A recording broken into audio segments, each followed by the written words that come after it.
Hello and welcome to Through the Door, the insider's perspective on running a business. I'm Megan Comfort, small business manager at Nevada State Bank. And this is a podcast where we get to interview Nevada business owners, business leaders, and serial entrepreneurs and learn from them through their experiences and the decisions that they've made along the way running companies in Nevada. So with that being said, I am very honored to have my next guest here. His name is Tom Thomas. He's the managing partner of Thomas & Mack. It's a company that really needs no introduction. If you have been in Las Vegas or in Nevada for any period of time, you've most likely been in and driven around and seen many of the properties that they have played a hand in creating. So thank you so much, Tom, for being here today. Thank you, Megan. So we typically start these podcasts off just learning a little bit about you and the origin story of Thomas & Mack and how you've kind of arrived at the role that you have today as managing partner. So can you tell us a little bit about that? Sure. The Thomas Mack story began in 1954 when my father, Perry Thomas, arrived in Las Vegas, met Jerry Mack and his father, Nate Mack. And at the time, my father came here to help start up a bank called Bank of Las Vegas. Nate Mack was the chairman of the board. And through that interaction, my father and Jerry Mack got to know each other and decided to form a partnership.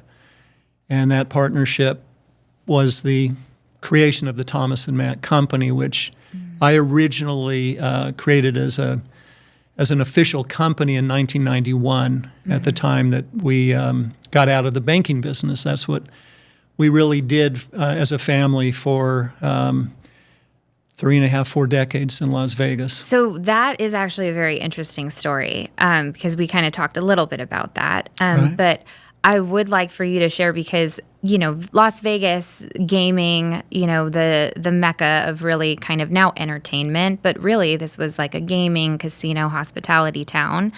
Can you share a little bit about some of the things that actually your family had a hand in doing for the Las Vegas Strip, like what we see today? Sure. When my dad came in the mid-'50s, commercial banks were not making loans to the gaming industry because of the reputation of the industry and of the owners. Mm-hmm. My father's outlook on that was that the gaming industry was legal. It was regulated in the state. It was the largest industry, the largest employer, and he felt that a commercial bank had an obligation to loan to any business that was legal and operating on such a grand scale as gaming. So he started making loans. He was the first commercial banker to really focus and specialize in making loans to the industry. He focused on making loans for their hotel rooms and their showrooms and their restaurants to expand the scale and turn them from what was originally really small casino hotels into larger, full-gauged resorts. Mm-hmm. And that grew the town. Yeah. Well, and it's interesting because he actually worked on, like you had mentioned, the legislation to kind of change it from being, you know, independently licensed by individuals to actually allow corporations to come in and actually hold gaming licenses. Exactly. One of the concerns my father had, first to scale the gaming industry, is that Nevada law required every owner of the casino to be individually licensed, which prohibited corporate ownership. Mm-hmm. So he worked with the legislature in the 60s and eventually was able to convince not only the legislature, but really more importantly, convince all of the hotel owners that this would be a good thing. The last one happened to be Bill Harrah, who was really just operating in northern Nevada at the time, and he had a lot of influence with the northern Nevada legislature. Yeah. So once Bill Harrah said, I'm good with corporations coming into town, that helped then Governor Paul Laxalt hold a special legislative session, and the laws were changed, and immediately groups like Hilton, Del Webb Corp., others came into town, and it had a secondary benefit, and that was it really eliminated the mob influence. Yeah. in any of the internal structure of the gaming industry. Yeah, and it legitimized it even more. Very much so. Yeah. So tell us more about, you said you actually formed Thomas and Mack to be more of a legitimate company. It sounds like maybe it was more of just like a partnership that was like an agreement between the two? Yeah, very much so. So from the very beginning, my father and Jerry Mack decided that they were going to do all of their investments on a 50-50 basis. So they'd buy a piece of property and they would be tenants in common on a 50-50 basis. We didn't have a structured company called Thomas and Mack Company until we merged what was then Valley Bank of Nevada, the bank that followed Bank of Las Vegas. We merged it with Bank of America in the early 90s. And at the time, I left the bank and formed the Thomas and Mack Company as an official limited liability company to more formalize our partnership, but also to start all of our real estate development in a more earnest and more organized fashion for the two families. Okay, nice. So you kind of just created more structure, if you will, to focus more on what you guys were leaning into at the time, which is the development. Yeah, very much so. We had been buying and selling land in the Las Vegas Valley for a number of decades, but we typically wouldn't develop it because that would put us in competition with individuals that we were loaning money to as a bank. Oh, okay. And although it was certainly legal to do that, we saw that as a conflict. And so we avoided going into real estate development that would in any way compete with our borrowers at the bank. Yeah. Once we sold to Bank of America, that restriction from our viewpoint was removed, and we started developing real estate in earnest. What were some of the projects that were kind of early on in that stage of Thomas and Mack? Our first major project was the McCarran Center Business Park, where Nevada State Bank's headquarters are located today. Yeah. So that was our first real big project. The I-215 didn't exist. This is in the about 93, 94. And the 215 was just being planned. And this land was actually owned by the Crockett family. Peg and George Crockett were the original creators of McCarran Airport, now Harry Reid International Airport. Oh, wow. With their airlines, Bonanza Airlines. So it was a historical ranch, 120-acre ranch, and we had known the Crockett's forever. And they wanted to sell their ranch and sold it to us, and we kept them in the deal as partners. So this was our first major business park that I focused on. So doing a project of that scale, what were some of the things that you kind of learned, like lessons learned or experiences that you can share about taking on something like that as your first venture from a development standpoint? Well, because the park was early and there weren't a lot of utilities in the area, the utility companies and the Clark County Commission became our partners. We very much had to work with them on bringing the vision that this was going to be 1.5 million square feet of office and light industrial, and work with them on bringing utilities into the area that then actually benefited all the residential development. Create all the rest of the infrastructure around it. And then because the 215 was going to come through this area, there was a lot of work with the county commission on how best to create the on-ramps and off-ramps in the area. So there was a lot of dialogue with a really good county commission team at the time, Bruce Woodbury, others notable people that have done a lot to create the infrastructure of transportation in the Las Vegas Valley. Did you decide to turn that ranch into a commercial park because you knew that there was a need? Like, what were some of the things as a company or as a business owner that you identified where you're like, you know what, this location and site needs 1 million+ square feet in office space because of X, Y, and Z? Like, I'm sure you didn't just say, if we build it, they will come type of situation. Right. Or maybe you did, I don't know. Well, no, we were very familiar with the area. My father and Jerry Mack had previously owned the Hughes Industrial Park along Sunset, just to the north of this project. Okay. They sold that property to Hughes when Hughes moved to town in the late 60s. And so they were very familiar with this area. And when we realized that there would be off-ramps at Warm Springs, that would generate the traffic that a business park would really need. And we also saw it as a nice location equidistant between all of the development on the west side of Las Vegas and Green Valley that the Greenspans had already developed in mass in that area. So we really saw it as kind of a feeder point between those two large residential areas. Okay, nice. So you kind of already had the lay of the land and decided, okay, this is a perfect site for us to have something like this. It will help feed the rest of the infrastructure that was being created. Yeah.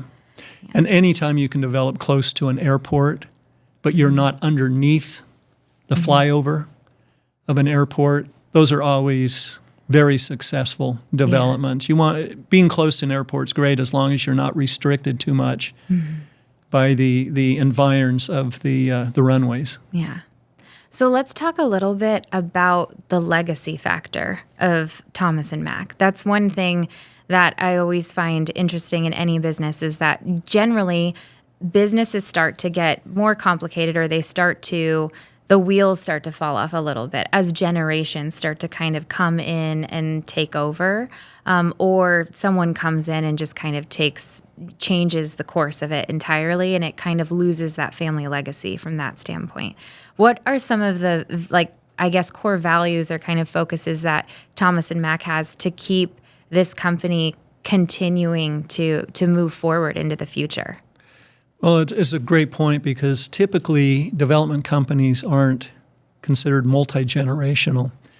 A typical developer goes in, picks up a piece of property, builds it up, leases it, finances it, and then sells it. And then takes those proceeds and multiplies the development scheme. When we started this project, McCarran Center, we were developing it specifically for a multi-generational estate planning asset. And when you're doing that, you look at debt differently. You're looking at debt for a much longer term. But most importantly for the Thomas and Mack partnership was everything was 50-50. Having that equality between the two families so that there was never a majority position was important for us. It required unanimity and consensus between the families. And then because we were originally bankers for many decades, we looked at debt differently, and the partnership had a very conservative outlook on debt. And that can really disrupt partnerships when partners have different outlooks on the risk level that the partnership should have. But our families have really had a very focused level on a conservative debt structure, and that's helped us weather a lot of the recessions that Las Vegas has gone through over the years.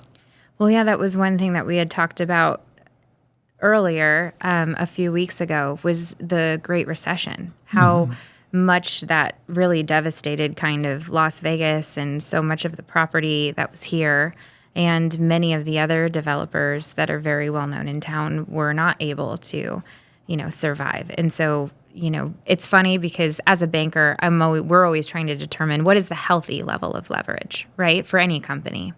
What's the outlook look like, the longevity, the stability of them being able to continue to generate and fall in the event that the economy declines, to be able to still make good on those debt obligations. So it is very unique to know that you're a developer that actually didn't like debt at all, because most developers take on debt when they're doing any project. But the uniqueness factor is that your father and his partner, they saw a vision of creating legacy, which I think is kind of important when you're looking at making generational businesses, is really thinking about what comes after you and how you set that next set of family up for success, right? Yeah, very much so. I mean, even when you look at the legal documents that you create, as a landlord, you're leasing property, your tenants are looking at what their obligations are under the lease. And in Las Vegas, we saw a wide range of legal documents, of leases. And we very much purposefully decided on having leases that were that our tenants looked at and would often remark, this is a very fair lease. You're not really beating me up with a lot of provisions that would make it difficult for me if something bad arose in my business. Our purposeful reason for doing that is because we were looking at these as very long-term investments. And so we were pickier on who we would talk to as a potential tenant. But then we wanted to give them a lease that recognized that they were a business, they needed flexibility, and whether it was to be able to expand or even to be able to move out of the premises and have them be adjusted and have us shrink their size. We took that very purposefully because we saw it as a long-term opportunity to find the right tenants for the long haul, and that's why we've had many of our tenants for 25, 30 years in our buildings. Well, and that's relationships, I think, Right. is part of that important component, because even if it's a landlord-tenant relationship, having that good relationship and that understanding and really that partnership that you're getting into, right, to make sure that they're taking care of your property, that they're paying their rent on time, but then that they're also creating success in their own way, I think is something that is very unique to people that are in that development world, because you have to care about the community and what you're curating. It can't necessarily always be about maximizing the profits that maybe you're making on that side. Yeah, very much so. Yeah. I mean, we saw that in I'd say one of my dad's legacies was any partnership has to be good for both sides, or it's not going to last. And you can't create a partnership document that is going to keep you from conflict if the partnership doesn't have benefits to both parties. If you get into a legal issue with a partner, no document's going to save you. It's just going to completely fall apart and cost everybody a lot of money in legal fees. And stress. Yeah. So that kind of leads me into a skill that you really need when you have partnership or you're managing a practice for a family is the art of negotiation. What were some of the things that you've kind of learned along the way to be able to have those types of conversations to bring everyone to the table and make sure that you're progressing forward in the right manner and that ultimately you guys are coming up with a solid solution? Part of it just came from a community focus. When we were looking at either who we would partner with, like one of our other business development projects here in Las Vegas, the Beltway Business Park that we partnered with Majestic Realty, we did a lot of research into who Majestic was. And the thing that really our focus was on was what they were doing in their community of Southern California. And we found a company that was extremely philanthropic.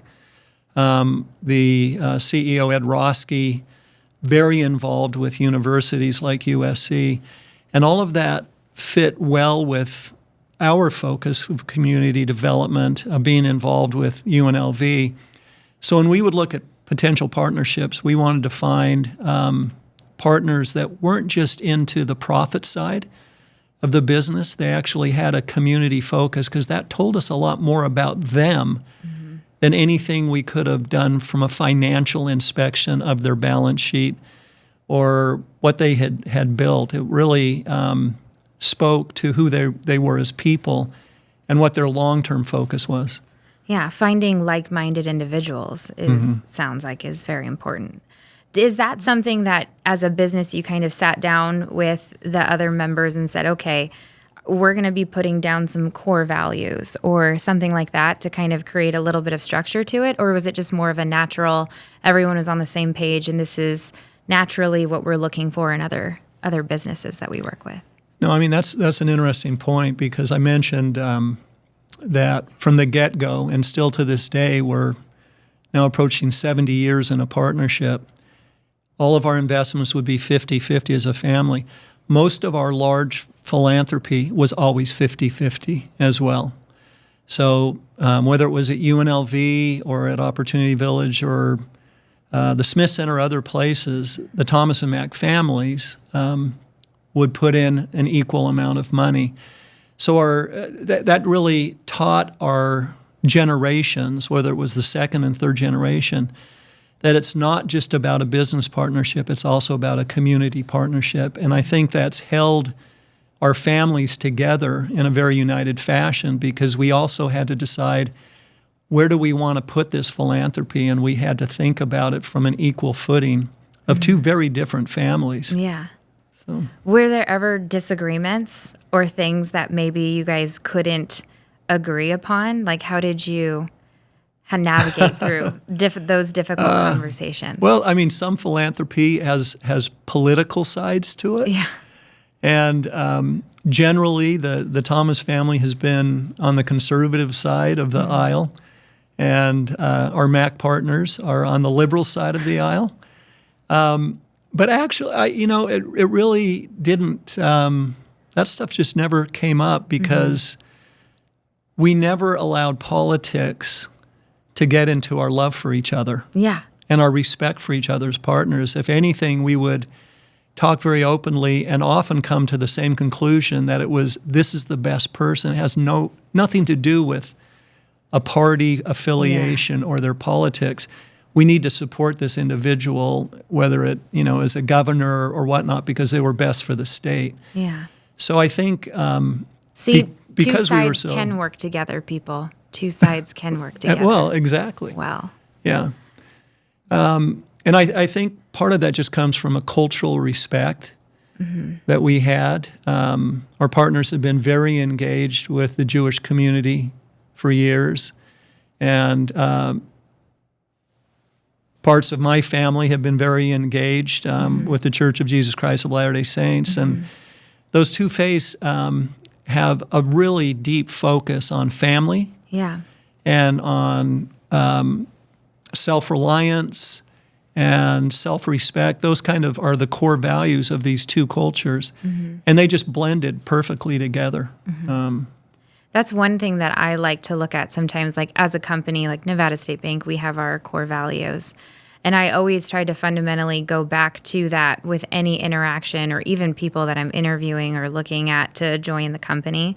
Because you could be very different, which is totally fine and okay. But if your values align, I think that's really where it really doesn't matter what other viewpoints or opinions can potentially be. If you have the same values, you can really just kind of deconstruct it down to that core. And usually you'll probably be okay. Well, very much so. Again, when you're looking at a good partnership, if the values, just those values that make you who you are, family values, focus on honesty, ethics, if those don't align, the partnership isn't going to work very long. It's going to be about profitability, which is only one part of what a partnership needs for success. So tell me a little bit about Thomas and Mack, the company, and the employees that you kind of select, because being a family practice or being something that is kind of creating legacy and managing, funds for two families. What are some of the things that you typically try to instill or identify in the people that you look to bring on board? So a couple of different things that we did. We kept the Thomas and Mack company pretty small. We'd been in banking, several thousand employees. And when we formed a development company, we decided to keep a small company so that we could retain employees through the different transitions in business, and then farm out everything we possibly could. Human resources, legal, everything we would farm out. But what we were looking for was not necessarily that the individuals were experts at the time in the area that we saw that they were going to go into, was that they had a motivation to learn and take on new skill sets, and that they saw the reputation of our company as really the most important factor. that anything that would come up, any difficulties that would come up, the decisions would be maintained to focus on the reputation, fairness, and honesty, and the long view than just profitability. And we've had our employees, literally most of our employees are 20 to 25, even 30 year with us. And many of them came from industries that weren't necessarily what they ended up with our company. They just learned on the fly and developed those new skills, which I think was fun for them to move in that direction. I thought you were going to say that most of your employees were 20 and 25 years old. And I was like, wow, you love to hire very young people to kind of run into Thomas and Mack and help with that. Yeah. So what are some of the things that you kind of instill in like your kids, your family, that is going to be the next step or the next level of Thomas and Mack? You talked about the importance of understanding, giving back to your community, the philanthropic part of, the wealth and the things that you've created for the business, that it can't just be about profits. It also needs to be about community development and reinvesting. But what or how do you do that? How do you instill that within the kids that are kind of coming up and that are eventually going to be part of Thomas and Mack going forward? Mm-hmm. Well, for us, I do the same thing that my mom did with me and just talk to my kids about what do they really, really want to do. Where does their heart lead them? And they'll be good at it. If you really love it, and they had the capacity to study the thing that they love, to, if they wanted to focus in at a university setting or in a trade setting or in a special school setting on something that they really enjoyed. And that's where my kids have gone, is chasing things that were of interest to them, as opposed to feeling like, well, I've got to go into the family business. And my siblings too, my nieces and nephews are in a variety of other businesses that have nothing to do with real estate development, which is exciting for me to see. I really enjoy seeing them master these other areas, these other careers. Well, and it sounds like they get to take advantage of just moving forward with whatever they're passionate about, which is nice. Not having pressure of joining the family business, if you will, would probably be a difficult pill to swallow for someone that maybe where their heart wasn't in it. Right. We do as a family talk about philanthropy, about the things that motivate me and my wife, and then what motivates my kids. And so we try to run our philanthropy where our kids are making choices on things that excite them, and we back their vision of where those gifts should go, which is a lot of fun because I'm learning from my kids about areas of the community that I really have never investigated.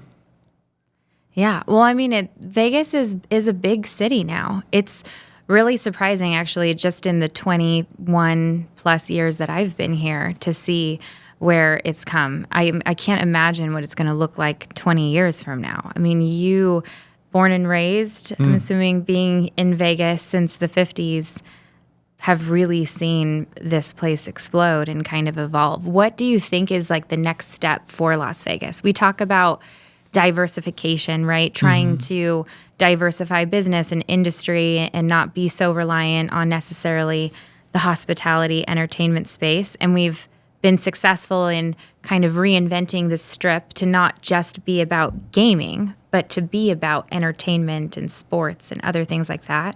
What are some of the things that you kind of see maybe coming on the horizon? Well, I was involved with the company Switch for the last 20 years, and that was a focus on data centers, technology, bringing companies here from out of state to store all of their data here. And interestingly, Switch, when you look at their client base, I think maybe 5% were in the gaming arena. So the vast majority were out-of-state companies. So that's an area of diversification. However, when you already have 155,000 hotel rooms. Mm-hmm.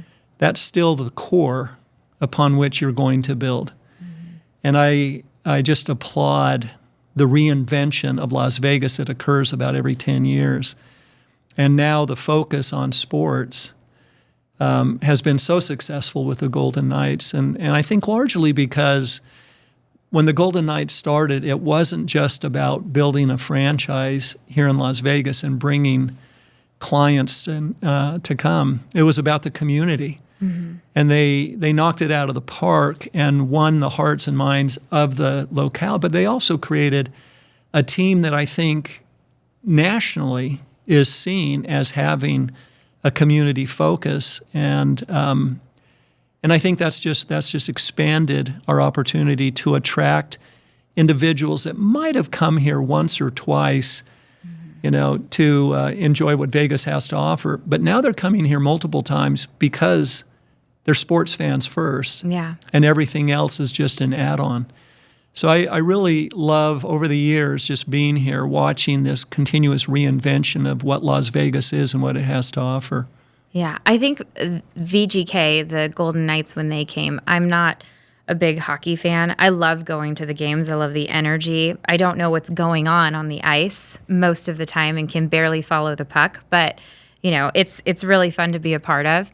But I feel like that actually let the world know that there is a community in Las Vegas. A lot of people just thought of Las Vegas as Sin City and this place that you go and you party all weekend and there's people that live there. But VGK, and just when you're anywhere in the world and you see a Knights shirt or a hat, that they understand and that they've seen that there is this actual community in Las Vegas, that it's so much more than just coming here and being entertained for a weekend, that there's, businesses and homes and so many other things off strip that I think more people are gravitating towards and wanting to see, not necessarily just staying on the Las Vegas Strip. They're wanting to go to all of those fun foodie places that are kind of sprinkled throughout Las Vegas, or different little areas of unique shopping that might exist in this city that maybe they never thought of before. Well, and a lot of companies have come here because there are very few cities with 2 million people where a company can come into town and within a week have a sit down with the mayor. Yeah. Or meet 3 county commissioners or city council members. We're still a very open governmental base and regulatory oversight where you can meet everybody that's going to influence and help you build your business. Mm-hmm. So it's still a very open atmosphere from a business standpoint. I think that's very attractive. And a lot of people are moving here just for tax reasons and other reasons that have nothing to do with what happens on the Strip. They like the residential environment that exists in Las Vegas. Yeah. No, I agree.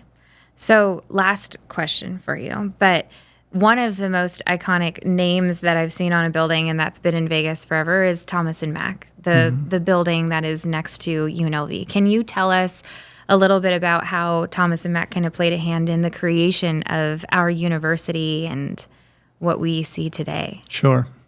It's a fun story.